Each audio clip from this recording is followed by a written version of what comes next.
కొలనుపాకలోని ప్రాచీన చారిత్రాత్మక ప్రాధాన్యత కలిగిన శ్రీ చండికా సహిత సోమేశ్వర స్వామి దేవాలయ అభివృద్ధికి 5 కోట్ల రూపాయలు ప్రకటించిన జూపల్లి కృష్ణారావు.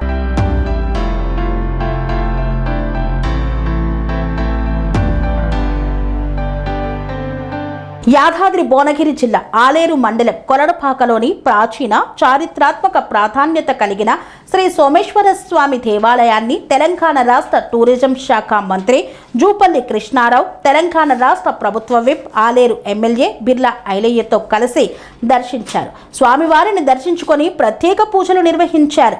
ఆలయ అర్చకులు, వేద పండితులు మంత్రికి, ప్రజాప్రతినిధులకు ఆలయ మర్యాదలతో స్వాగతం పలికి తీర్థ ప్రసాదాలను అందజేశారు. అనంతరం అక్కడే ఉన్న వీరనారాయణ స్వామి ఆలయాన్ని సందర్శించి ఆ ఆలయానికి పూర్వ వైభవం తీసుకొని రావాలని మంత్రిని కోరారు. వారు ఆలయ ప్రాంగణం, పరిసర ప్రాంతాలను పరిశీలించి ఆలయ అభివృద్ధి అవసరాలపై అధికారులతో చర్చించారు. దర్శనం అనంతరం నిర్వహించిన సమావేశంలో కొలనుపాక శ్రీ సోమేశ్వర ఆలయాన్ని రాష్ట్రంలో ప్రముఖ ఆధ్యాత్మిక పర్యాటక కేంద్రంగా తీర్చిదిద్దేందుకు తీసుకోవలసిన చర్యలపై విస్తృతంగా చర్చించారు. ఆలయానికి వచ్చే భక్తులకు మెరుగైన సౌకర్యాలు కల్పించడం, ఆలయ పరిసరాల సుందరీకరణ, రహదారి సౌకర్యాల మెరుగుదల, పార్కింగ్, విశ్రాంతి గదులు, త్రాగునీటి సదుపాయాలు, పర్యాటకుల అవసరమైన మౌలిక వసతుల అభివృద్ధికి ప్రత్యేక ప్రణాళిక రూపొందించాలని అధికారులకు సూచించారు. ఈ సందర్భంగా మంత్రి జూపల్లి కృష్ణారావు మాట్లాడుతూ కొలనుపాక ప్రాంతానికి చారిత్రాత్మక ఆధ్యాత్మిక విశిష్టత ఉందని, ఈ ఆలయాన్ని రాష్ట్ర పర్యాటక పటంలో మరింత గుర్తింపు పొందేలా అభివృద్ధి చేయడానికి ప్రభుత్వం కట్టుబడి ఉందన్నారు. ఆలయ అభివృద్ధి కోసం అవసరమైన 5 కోట్ల నిధులు కేటాయింపుపై సానుకూలంగా పరిశీలించి తగిన చర్యలు తీసుకుంటామని తెలిపారు. ఈ కార్యక్రమంలో గ్రామ సర్పంచ్ యాకమ్మ వెంకటేష్, బండు శోభారాణి, చైతన్యారెడ్డి, మాజీ సర్పంచ్ ఐలయ్య, ఆలయ అధికారులు, ప్రజాప్రతినిధులు తదితరులు పాల్గొన్నారు. వైశాల్యంలో ఇంత గొప్ప దేవాలయం, దానికి తోడు ఇన్ని 18 కులాలకు 18 వృత్తులకు సంబంధించిన పటాలు, దానికి తోడు ఒక నీటి ట్యాంక్ రిజర్వాయర్, ఇవన్నీ ఉన్నాయి. అది కూడా పెద్ద జనాభా. మరి ప్రతి సంవత్సరం శివరాత్రి రోజు 1,00,000 మంది దాకా వస్తారని వింటా ఉన్నా. అట్లాగే ప్రతి సోమవారం 10,000 మంది ఇక్కడికి వస్తూ ఉన్నారు. కాబట్టి 100% ఈ దేవాలయాన్ని అభివృద్ధి చేయాల్సిన అవసరం ఎంతైనా ఉంది. అందుకే మా డైరెక్టరు ఆలోచన రావడం జరిగింది. ఈ 4-5 రోజులనే దీనికి సంబంధించినటువంటి సమావేశాన్ని సెక్రటరియట్ ఛాంబర్ ఏర్పాటు చేసి టోటల్గా గౌరవ శాసనసభ్యుల్ని స్థానిక ఇక్కడ మాట్లాడేసి ఏమేం కావాలని చెప్పారు. అంటే ఇక్కడ ప్రతి సంవత్సరం బతుకమ్మ ఆడతారు. సో టోటల్గా బతుకమ్మ ఆడేదానికి, అట్లాగే ముఖ్యంగా దేవాలయం యొక్క పునర్నిర్మాణం ఏవైతే ఈ విప్పి పెట్టిందో వాటిని మళ్ళీ ఏనాడు నిర్మాణం జరిగిందో 100ల సంవత్సరాల క్రితం అదే స్థాయిలో ఉండే విధంగా దీనికి టోటల్గా రూపకల్పన చేసి దాని డిజైన్స్, ఎస్టిమేట్స్, దాంతోపాటు వచ్చేటువంటి భక్తులందరికీ కూడా కనీస వసతులు ఉండాలి. వసతులు ఉండాలి తప్పనిసరిగా. అది వాష్రూమ్స్ కావచ్చు, బాత్రూమ్స్ కావచ్చు, అట్లాగే ప్లాట్ఫామ్స్ కావచ్చు, ఇవన్నీ రకరకాల. అంటే ఒక స్మార్ట్ టెంపుల్గా నేను కూడా ఒక ఎన్ఆర్ఎం పంపిస్తా. ఒక స్మార్ట్ టెంపుల్గా తీర్చిదిద్దేందుకు దీన్ని ప్రత్యేకంగా చేయండి. రెండవది, దీనికి సంబంధించి అభివృద్ధి పనులకు సంబంధించి నా శాఖ ద్వారా ఈనాడు 5 కోట్ల రూపాయలు మంజూరు చేస్తున్నాను.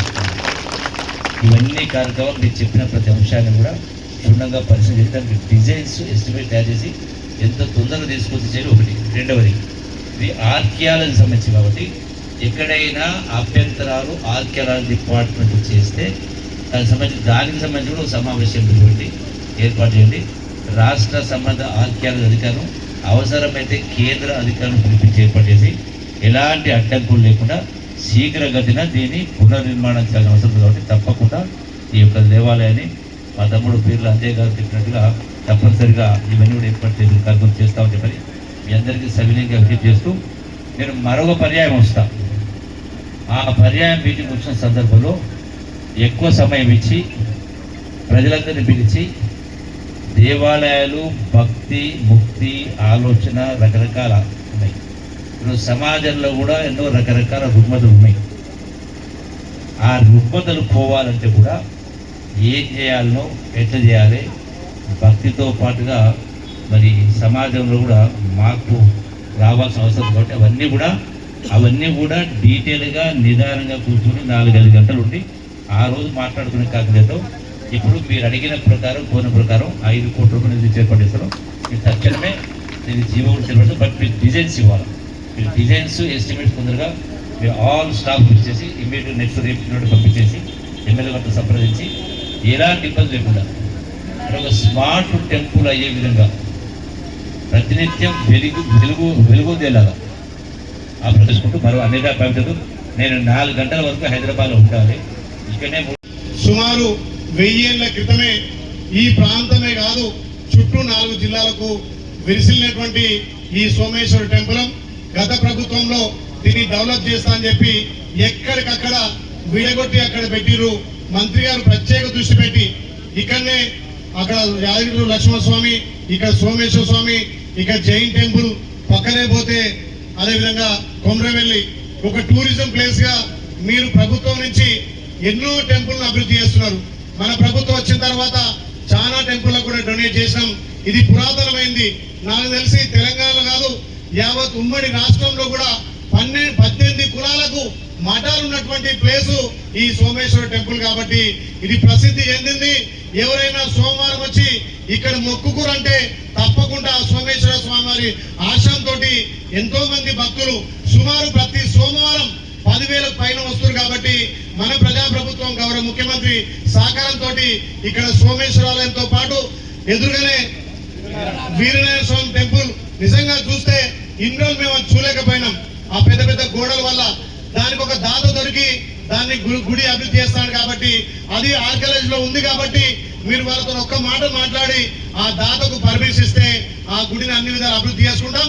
మన ప్రజాప్రభుత్వం ద్వారా ఇక్కడ దీనికి మీ డిపార్ట్మెంట్ ద్వారా నిధులు మంజూరు చేయాల్సిందిగా విజ్ఞప్తి చేస్తూ, తెలంగాణలో కోటి లింగాలంటే ఎక్కడ కాదు ఇక్కడ మన సోమేశ్వరం టెంపుల్ ఉంటుంది. కాబట్టి ఈ గ్రామం ఈ ఆలయం ఉన్నటువంటి 208 గ్రామాలు అన్నిటికంటే పెద్ద గ్రామం, 9,000 జనాభా, 7,000 ఓట్లు ఉన్నటువంటి గ్రామం. రాష్ట్రం మొత్తం కూడా ఈ సోమేశ్వర టెంపుల్ పెద్ద ఎత్తున భక్తులు వస్తారు. కాబట్టి ఇక్కడ స్థానికులు చెప్పినట్టుగా ఆ భక్తులకు వసతులు కానీ వచ్చే వాళ్లకు అకామిడేషన్ లేకుండా పోయింది. దయచేసి మీరు పెద్దలు గతంలో ఎండోమెంట్ ద్వారా ఎన్నో గుళ్ళను అభివృద్ధి చేశారు. గతంలో యాది లక్ష్మణస్వామి టెంపుల్ అభివృద్ధి కావడం కూడా ఎండోమెంట్ మంత్రిగా అప్పుడు నేను సర్పంచ్ గా అడిగినప్పుడే నిధులు ఇచ్చారు. కాబట్టి ఇప్పుడు మీ తమ్ముడిగా ఇక్కడ ఎమ్మెల్యేగా విజ్ఞప్తి చేస్తా ఉన్నా, ఈ టెంపుల్ అభివృద్ధి చేస్తే మన ప్రజాప్రభుత్వానికి మంచి పేరు వస్తుంది, ఆ స్వామివారి ఆశీర్వాదం ఉంటుంది. తప్పకుండా మీరు నిధులు మంజూరు చేస్తారని చెప్పి మా ఆలయ ప్రజల తరఫున, ముఖ్యంగా కొలం ప్రజల తరఫున ధన్యవాదాలు తెలియజేస్తున్నా. మీకు చిన్న పని ఒక్క పెన్నుతో రాస్తే మీ డిపార్ట్మెంట్ లో నిధులు ఉన్నాయి కాబట్టి ఈ 2 గుండ్లకు ఇస్తారని చెప్పి మా ఆలయ ప్రజల తరఫున ప్రత్యేకంగా 2 చేతుల నుంచి మీకు నమస్కారం తెలియజేస్తున్నా. మంత్రి గారికి ముఖ్యమంత్రి గారు అర్జెంట్ మీటింగ్ ఉంది కాబట్టి కొంచెం సమయం ఇవ్వలేకపోతుండు. మళ్ళొకసారి నిధులు తీసుకొని వచ్చినాక పొద్దున్నే తీసుకొచ్చి మధ్యాహ్నం వరకు కూడా ఇక్కడనే స్వామివారి దర్శనం తీర్థ ప్రసాదం ఇచ్చి స్వామివారి ఆశీర్వాదం కూడా అన్నకు మెండుగా ఉంటాయని తెలియజేస్తూ, పెద్దలు మన మంత్రివర్యులు అన్న జూపల్లి కృష్ణారావు గారిని మోడల్ స్వామి దేవాలయం ఉంటుంది సార్. ఇవన్నీ కూడా గతం నుండి ఇప్పటి వరకు ఆర్కాలజీలో ఉన్నాయి సార్. బాబు ఇంకా ప్రత్యేకత ఏంటంటే ఈ ఊర్లో 18 కులాలకు 18 మఠాలు ఉంటాయి సార్.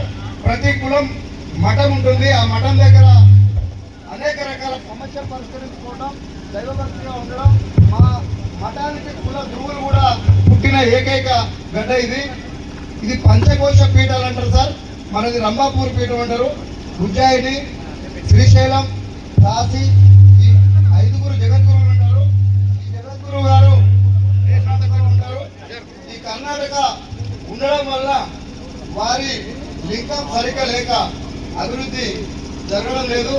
అనేక రకాలుగా మన ప్రజాప్రభుత్వం వచ్చిన తర్వాత, ఉచిత బస్సులు వచ్చిన తర్వాత అనేక మంది భక్తులు వస్తూ పోతున్నారు సార్.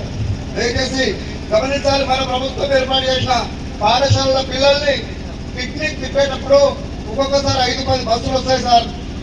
ఒక టాయిలెట్ లేదు సార్. ఆడపిల్లలు చాలా బాధగా ఉంది సార్. మేమేం చేయలేకపోయినాం. మేము సర్పంచ్ నుండి మాకు శక్తి కాదు సార్ అది. మీరు దయచేసి గ్రామాన్ని పక్కనే చెరువు ఉంటుంది సార్, ఐబీ చెరువు అని, దాంట్లో బోట్లు తిప్పుకునే అవకాశం కూడా ఉంది, వాటర్ సోర్స్ ఉంది.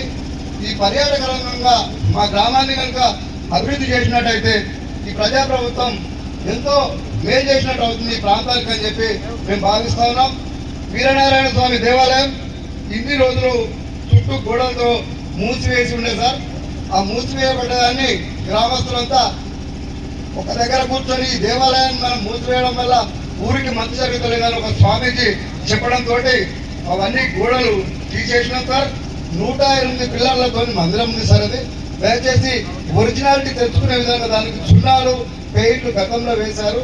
మీరు దయచేసి అవకాశం ఇచ్చి అది కనుక రంగులు తీసేసి పెయింట్లు తీసేసి శుభ్రం చేసుకుంటే మరొక రామప్ప మరొక కాకతీయ టెంపుల్ తక్కువేం కాదని చెప్పి మేము మనవి చేస్తున్నాం సార్. ఏదేమైనా ఇటు టూరిజం కానీ అటు పర్యాటకం కానీ ఇదే విధంగా మన శాఖలలో ఉన్న అన్ని వసతులు మీ దగ్గర ఉన్నాయి సార్. మీరు మా ఊరికి రావడం మా అదృష్టంగా మేము భావిస్తున్నాం. మా అదృష్టాన్ని మీరు కోరికలను మన్నించి అన్ని విధాల అభివృద్ధి చేసినట్టయితే కొరడుపాక ఇంకొకటి ఎప్పుడో మర్చిపోయినా సారి జైన దేవాలయం ఇది వీరశైవం అంటారు సార్. అది వచ్చేసి మన వైశ్యాలయం వైష్ణవ. ఈ వైష్ణవాలయం యాదగిరిగుట్టలో ఉంటుంది, వీరశైవం వేములవాడలో ఉంటుంది. ఆ వేములవాడ ఆర్ కాలేజే, శ్రీశైలం ఆర్ కాలేజే, అన్ని ఆర్ కాలేజీలో ఉన్నాయి. మాకు ఆర్ కాలేజీకి టూరిజంకి ఎండోన్మెంట్కి ముడిపెట్టున్నారు కాబట్టి అన్ని శాఖలను ఒక దగ్గర చేసి ఇటు ఎండోన్మెంట్లో డెవలప్ చేయండి, ఆర్ కాలేజీలో అభివృద్ధి చేసుకోవడానికి అవకాశం కల్పించండి. దాతలు ముందుకు వస్తున్నారు, ఆ దాతలు చేసుకోవడానికి మన నియమ నిబంధనలు అడ్డొస్తున్నాయి. వాటిని కొంచెం మంచి మనసు చేసుకొని సడలింపులు చేస్తే స్వయంగా అభివృద్ధి చేసుకుంటాం సార్. దయచేసి అన్యదా భాగం చేస్తూ నమస్కారం.